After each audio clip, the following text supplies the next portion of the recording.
No episódio de hoje, exploramos 5 ataques brutais em safaris, envolvendo predadores letais e decisões fatais. Histórias reais que mostram como a natureza pode mudar tudo em segundos.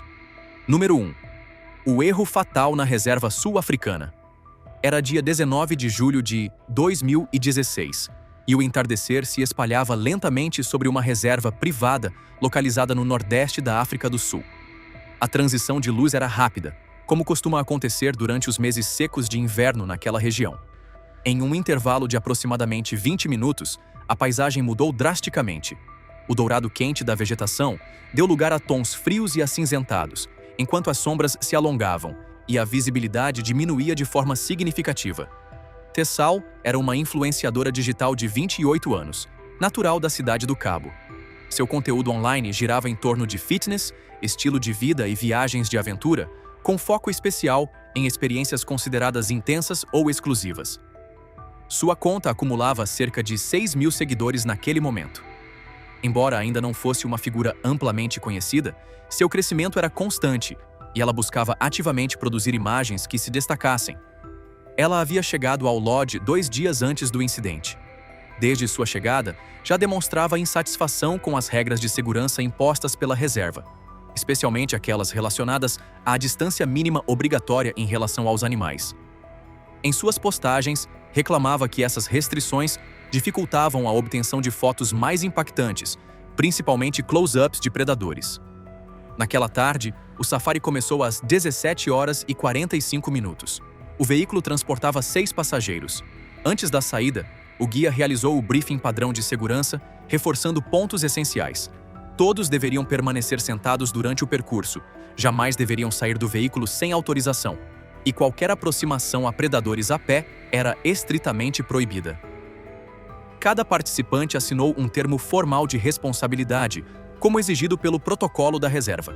Cerca de 40 minutos após o início do trajeto, o grupo localizou uma alcateia de hienas malhadas. Aproximadamente 12 indivíduos estavam reunidos em torno da carcaça de um impala, alimentando-se em uma área aberta de vegetação baixa. A cena era claramente visível sob os faróis do veículo, posicionados na borda da trilha. O guia estacionou a uma distância considerada segura e desligou o motor. O silêncio da noite amplificava os sons da alimentação. Ossos sendo esmagados sob mandíbulas poderosas, carne sendo rasgada, respirações pesadas e vocalizações ocasionais ecoando no ar imóvel. Imediatamente, Tessal demonstrou insatisfação. Ela afirmou que, nas condições de pouca luz, sua câmera não conseguiria capturar imagens de qualidade àquela distância. Insistiu que precisava se aproximar para obter fotos utilizáveis. O guia recusou de forma direta, explicando que o comportamento alimentar tornava as hienas extremamente imprevisíveis. Além disso, a baixa luminosidade aumentava drasticamente o risco de qualquer tentativa de aproximação a pé. Ela rebateu, afirmando que já havia feito aproximações semelhantes em outras reservas sem qualquer problema. Mesmo assim, o guia manteve sua posição, reforçando que aquela situação específica era perigosa e que não permitiria qualquer aproximação. Nos minutos seguintes, enquanto o guia respondia perguntas de 2 passageiros sobre outro grupo de hienas que se aproximava pela lateral norte, sua atenção foi desviada momentaneamente. Foi nesse intervalo que Tessal agiu. Ela passou pela lateral direita do veículo e desceu rapidamente para o chão. Um dos passageiros percebeu e gritou. Quando o guia se virou novamente, ela já havia avançado entre aproximadamente 5 e 7 metros em direção à carcaça. Ele ordenou imediatamente que ela parasse e retornasse. A ordem foi ignorada. Ela continuou avançando, com o corpo abaixado, tentando reduzir sua silhueta e com a câmera posicionada à frente. Hienas malhadas estão entre os predadores mais eficientes do continente africano. Fêmeas adultas podem pesar entre aproximadamente 54 e 82 quilos e possuem uma das mordidas mais fortes entre os mamíferos terrestres, capazes de esmagar ossos com extrema facilidade. Além disso, são altamente sensíveis a mudanças de movimento, postura e forma. Um ser humano em pé apresenta uma silhueta reconhecível. No entanto, um corpo agachado ou caído pode ser interpretado como algo completamente diferente, especialmente em condições de baixa visibilidade. Ao se aproximar, Tessal reduziu sua altura e passou a se mover de forma irregular. Nesse ponto, ela já não parecia uma figura humana típica. Ela chegou a cerca de 13 a 14 metros da carcaça, ficando a menos de 10 metros da hiena mais próxima. Era uma distância extremamente perigosa, especialmente considerando o comportamento alimentar ativo do grupo. A hiena mais próxima interrompeu a alimentação e ergueu a cabeça. Em vez de atacar imediatamente, começou a se aproximar lentamente, com a cabeça baixa, em um comportamento típico de avaliação. Outra hiena também se levantou e direcionou sua atenção para ela. Por um breve momento, Tessal hesitou, mas logo voltou a avançar. Ao dar mais um passo, seu pé perdeu estabilidade em terreno irregular. Ela tropeçou e caiu de joelho. Foi um momento extremamente curto, mas suficiente para alterar completamente a situação. A primeira hiena avançou rapidamente e mordeu sua coxa superior, rasgando roupa e pele em um único movimento. Tessal gritou e caiu completamente no chão. Esse momento foi decisivo. A queda, o grito e o movimento descontrolado ativaram o instinto oportunista do grupo. Uma segunda hiena avançou pelo lado e agarrou sua perna inferior. Em poucos segundos, outras se aproximaram. O ataque não foi coordenado, mas caótico. Cada animal mordia, soltava e voltava a morder, aproveitando qualquer abertura. O guia ouviu os gritos antes mesmo de ter visão completa da cena. Ele pegou o rifle e disparou no chão próximo às hienas, levantando terra e fragmentos. Os animais recuaram momentaneamente, mas não se dispersaram completamente. Um segundo disparo foi feito ainda mais próximo. Simultaneamente, ele acelerou o veículo em direção ao grupo, com os faróis totalmente direcionados para a cena e o motor em alta rotação. O terceiro disparo, combinado com o barulho e a luz intensa, finalmente quebrou o foco das hienas. Elas recuaram e desapareceram na vegetação escura. Tessal ainda estava viva quando o guia chegou até ela. Ela apresentava lacerações profundas na região da coxa, incluindo uma lesão grave na parte interna da perna, com sangramento arterial intenso e descontrolado. A perda de sangue era severa e rápida. Ela permaneceu consciente por alguns minutos, demonstrando sinais claros de choque antes de perder a consciência. O guia iniciou imediatamente compressão direta sobre o ferimento, enquanto o outro passageiro entregava o kit de primeiros socorros. No entanto, a localização da lesão, próxima à junção pélvica, impossibilitava o uso eficaz de torniquete. Tentativas de contenção com gás e hemostática foram feitas, mas o volume de sangue já perdido tornava a situação irreversível. Quando a equipe médica chegou, não havia mais sinais vitais. Ela foi declarada morta ainda no local, antes que qualquer evacuação pudesse ser realizada. Em menos de 24 horas, o caso ganhou repercussão nacional. O que impulsionou a cobertura não foi sua base de seguidores, mas sim as capturas de tela de suas próprias postagens, criticando regras de segurança dias antes do incidente. A história rapidamente ganhou alcance internacional. O guia foi afastado temporariamente durante a investigação, seguindo o protocolo padrão. Após análise, foi concluído que não houve negligência criminal. Ele foi reintegrado e nenhuma acusação foi formalizada. A reserva, no entanto, revisou seus procedimentos para safaris no período noturno. Número 2. O ataque inevitável na savana da Tanzânia.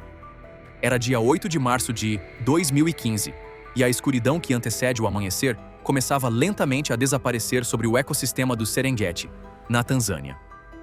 A luz surgia gradualmente no horizonte, revelando uma paisagem vasta, coberta por vegetação alta e densa, devido ao crescimento avançado da estação. Um pequeno grupo se preparava para um safari a pé, partindo de um acampamento móvel instalado próximo a uma rota ativa de migração. Coran Dwellman era uma blogueira de vida selvagem de 34 anos, natural de Utrecht, nos Países Baixos. Seu trabalho focava em questões de conservação na África Oriental, e ela havia passado as últimas 3 semanas acompanhando a migração dos gnus. Diferente de safaris tradicionais, seu objetivo era registrar experiências ao nível do solo, capturando detalhes que veículos não permitiam observar. O grupo era composto por 6 participantes, um guia armado e um rastreador experiente. Antes da partida, o guia realizou um briefing detalhado. Ele reforçou que todos deveriam permanecer juntos em formação compacta, manter silêncio absoluto e seguir instruções imediatamente, sem questionamento ou atraso. A caminhada começou às 6h20 da manhã. O grupo avançava lentamente por uma área de vegetação que atingia a altura do peito. Em muitos pontos, a visibilidade não ultrapassava cerca de 18 metros. O guia escolheu um trajeto que acompanhava a borda de um leito seco de rio, cercado por vegetação densa. Era uma região com bom potencial fotográfico, mas com sérias limitações de visibilidade. Era o tipo de ambiente onde um animal poderia estar a poucos metros de distância sem ser visto. As condições de vento naquela manhã eram instáveis. Rajadas mudavam de direção com frequência, tornando difícil prever como o cheiro do grupo se dispersaria. Após cerca de 45 minutos de caminhada, o vento mudou de direção e se manteve estável. O guia percebeu imediatamente o risco.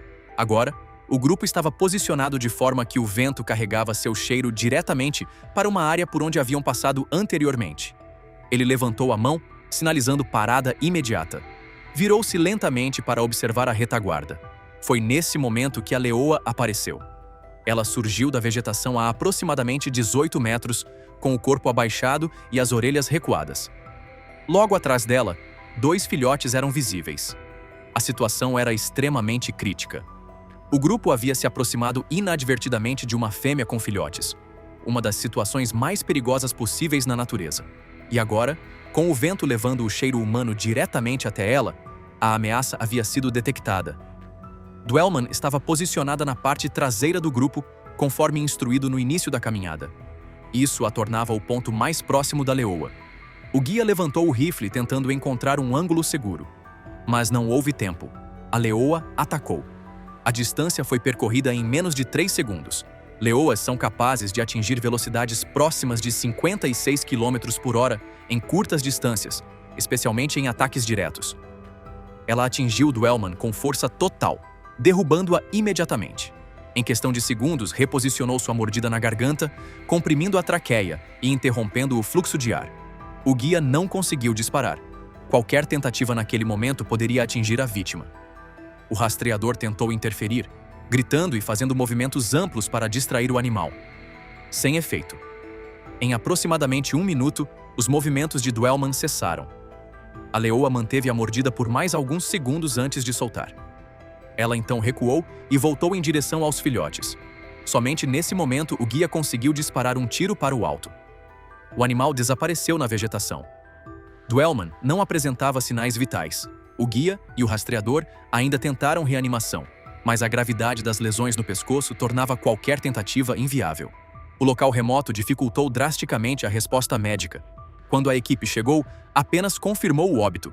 Dwellman havia seguido todas as instruções. Ela não se afastou, não correu, não provocou.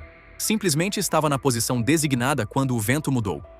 A investigação classificou o caso como morte acidental. O relatório apontou que fatores ambientais, como vegetação densa, baixa visibilidade e vento instável, aumentaram significativamente o risco da rota escolhida. O guia foi suspenso temporariamente para requalificação e a licença da operadora entrou em revisão. O caso foi amplamente discutido posteriormente em conferências de guias profissionais como exemplo crítico de avaliação de risco ambiental. Número 3. A confiança excessiva no rio Chobe. Era dia 14 de junho de 2018. E o rio Chobe seguia seu curso lento através da planície de inundação, marcando a fronteira natural entre Botsuana e Namíbia. Durante a estação seca, o volume de água havia diminuído consideravelmente, revelando extensas faixas de areia clara ao longo das margens, criando áreas aparentemente tranquilas e acessíveis. Devorah Schellings era uma consultora de ecoturismo de 39 anos, baseada em Joanesburgo. Sua empresa prestava serviços especializados para lodges de safari, com foco em sustentabilidade e manejo responsável da vida selvagem. Ela possuía experiência prática em campo, incluindo pesquisas ambientais em áreas com presença de animais perigosos. Ao longo dos anos, Schellings havia conduzido diversos levantamentos ambientais em sistemas fluviais rasos, caminhando repetidamente em águas na altura dos tornozelos e dos joelhos para coletar amostras, registrar erosões e documentar alterações no terreno. Essas experiências ocorreram sem incidentes. Com o tempo, esse histórico criou uma percepção distorcida de segurança. Águas rasas, claras e aparentemente calmas deixaram de representar perigo em sua avaliação pessoal. Não era falta de conhecimento técnico, mas sim um excesso de confiança construído sobre repetidas experiências seguras. O passeio de barco começou às 15h30, com 4 passageiros a bordo. Antes da partida, o operador realizou o briefing de segurança padrão, enfatizando de forma clara e direta que nenhum passageiro deveria entrar na água em hipótese alguma. O rio Chobe abriga grandes populações de crocodilos que permanecem ativos durante todo o ano, independentemente da estação. Após cerca de 90 minutos de navegação, o operador conduziu o barco em direção a uma margem onde vários crocodilos estavam expostos ao sol. À medida que a embarcação se aproximava, os animais começaram a se mover lentamente. Um por um, deslizaram para dentro da água com movimentos suaves e silenciosos, desaparecendo sob a superfície até que a margem ficou completamente vazia. Esse comportamento, embora pareça tranquilo, representa um dos sinais mais claros de perigo. Os animais não desapareceram, apenas mudaram de posição. O operador posicionou o barco a uma distância segura da margem. Schellings então afirmou que precisava de imagens da linha costeira para relatórios profissionais e insistiu para que se aproximassem mais. O operador explicou de forma direta que os crocodilos haviam acabado de entrar exatamente na área entre o barco e a margem. Ela rejeitou a preocupação, argumentando que a pouca profundidade da água tornava improvável qualquer ataque. O operador repetiu a proibição de forma firme. Enquanto tentava reposicionar a embarcação, o motor falhou brevemente nas águas rasas. Ele se inclinou para a parte traseira para reiniciar o sistema. Foi nesse momento que Schellings se moveu rapidamente para a parte frontal do barco. Não está claro se ela interpretou a situação como uma oportunidade ou como uma permissão implícita, mas, sem hesitar, desceu da embarcação antes que qualquer pessoa pudesse reagir. A água alcançava a altura média de suas coxas. Ela começou a caminhar lentamente em direção à margem, com a câmera levantada, focada em capturar as imagens que desejava. O operador, ao conseguir religar o motor, gritou imediatamente para que ela retornasse. Ela respondeu apenas com um gesto de mão, sem sequer olhar para trás. Crocodilos do Nilo são os maiores predadores de água doce da África. Machos adultos podem ultrapassar 4,5 metros de comprimento e pesar mais de 700 quilos. Sua estratégia de ataque é baseada quase exclusivamente em emboscada. Eles permanecem completamente imóveis sob a superfície, aguardando o momento ideal. Não há sinais prévios. O ataque ocorre com uma explosão repentina de movimento, seguida imediatamente pelo chamado giro da morte, um movimento rotacional violento que desorienta a vítima e a arrasta para debaixo d'água. Foi exatamente isso que aconteceu. Sem qualquer aviso, a água ao redor de Schellings explodiu em movimento. Ela foi puxada violentamente para baixo quase instantaneamente. Por um breve segundo, reapareceu, com apenas um braço visível acima da superfície, antes de ser arrastada novamente. A água se agitou intensamente por alguns instantes, e então voltou a ficar completamente calma. O operador acelerou o barco imediatamente em direção ao local. Um dos passageiros tentou atingir a água com um remo, na tentativa desesperada de interferir. Mas não havia nada visível, nenhum ponto de contato, nenhuma chance de resgate imediato. 2 dias depois, partes do corpo foram localizadas a centenas de metros rio abaixo, após pescadores locais ajudarem a restringir a área de busca. A investigação concluiu que Schellings havia entrado na água em desacordo direto com instruções explícitas, em um local onde crocodilos haviam sido vistos entrando segundos antes. Nenhuma negligência criminal foi identificada. A morte foi classificada como acidental, resultado direto de uma decisão imprudente em ambiente de alto risco. Enquanto o rio Chobe evidenciava os perigos da autoconfiança, a mata densa da Zâmbia mostraria a rapidez e a violência de um predador quando encurralado. Número 4. O ataque no escuro com um leopardo encurralado. Era dia 22 de setembro de 2014, e a escuridão já havia tomado completamente o vale do Luangwa, no leste da Zâmbia. Uma concessão privada especializada em fotografia oferecia safaris noturnos, utilizando holofotes de alta intensidade.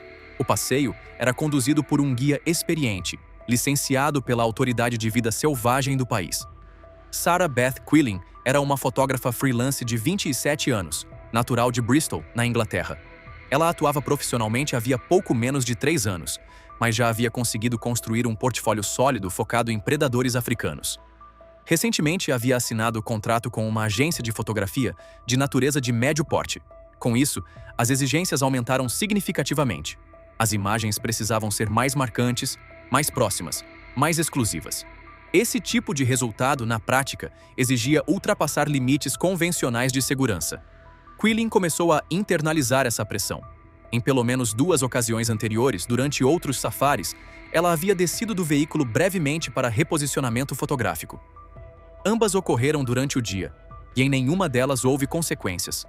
A ausência de incidentes reforçou a ideia de que esse comportamento era aceitável.